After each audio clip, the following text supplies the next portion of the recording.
বাবু, তারেক রহমানের বগুড়ার কর্মসূচির সমাবেশের সবশেষ কি তথ্য আছে আপনার কাছে? সুমন, কিছুক্ষণের মধ্যেই তারেক রহমান হোটেল নাজ গার্ডেন থেকে সিরাজগঞ্জের পথে রওনা করবেন এবং যাত্রাপথে শাহজাহানপুরের এই বিএনপি কার্যালয়ের সামনে পথসভায় বক্তব্য রাখবেন। পথসভার জন্য মঞ্চ প্রস্তুত করা হয়েছে। বগুড়া ৭ আসনে বিএনপি প্রার্থী জনাব মোর্শেদ মিল্টনের সমর্থনে এই পথসভায় তিনি বক্তব্য রাখবেন। এরপরে বগুড়া শেরপুর এলাকায় বগুড়া ৫ আসনের বিএনপি প্রার্থী গোলাম মাহবুব সিরাজের সমর্থনে শেরপুর উপজেলার ধনুট মোড়ে পথসভা হবে, সেখানে তিনি বক্তব্য রাখবেন। জনাব তারেক রহমান এখন হোটেল নাজ গার্ডেনে বিএনপির নেতাকর্মীদের সাথে মত বিনিময় করছেন বলে আমরা জানতে পেরেছি।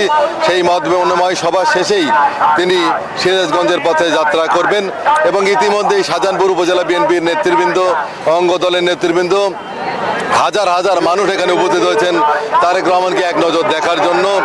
শুধু দলীয় নেতাকর্মী নয়, সাধারণ মানুষের ব্যাপক উপস্থিতি রয়েছে আজকের এই সমাবেশকে কেন্দ্র করে। আপনাকে জানিয়ে রাখি, গতকাল যখন তিনি বগুড়া থেকে রংপুর যাচ্ছিলেন তখনও বগুড়া সদর এলাকা, শিবগঞ্জ এলাকা, মহাস্থান, মোকামতলা বিভিন্ন এলাকায় হাজার হাজার মানুষের উপস্থিতি ছিল।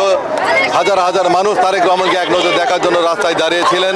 তারেক রহমানও বাস থেকে মানুষকে হাত নেড়ে শুভেচ্ছা জানিয়েছেন এবং তিনি মোকামতলায় পথসভায় বক্তব্য রেখেছিলেন। মহাস্থানে তিনি মাজার জিয়ারত করেছেন এবং আজকের যে আজকে কিছুক্ষণের মধ্যেই তারেক রহমান নাজ গার্ডেন থেকে বের হয়ে সিরাজগঞ্জ যাওয়ার পথে এই শাহজাহানপুর এবং শেরপুরে পথসভায় বক্তব্য রাখবেন। এই ছিল বগুড়া থেকে সর্বশেষ। একই খবর জানতে চলে যাব সিরাজগঞ্জের সহকর্মী সাইমের কাছে।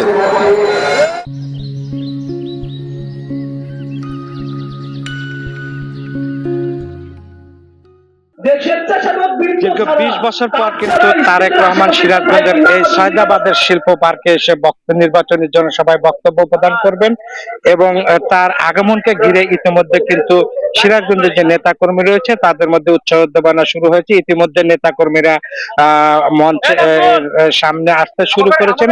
বিকেল ২টোর দিকে কিন্তু তিনি এখানে বক্তব্য দিবেন।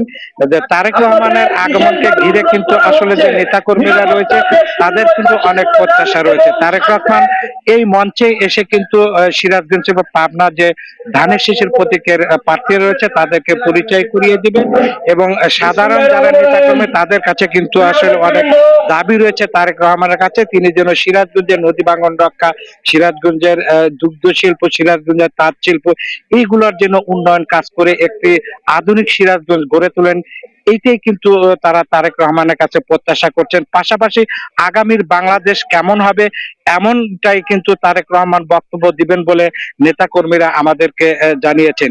তো দুপুর ২টার দিকে এই নির্বাচনী জনসভা শুরু হওয়ার কথা থাকলেও কিন্তু এখন মাত্র ১১টা বাজে।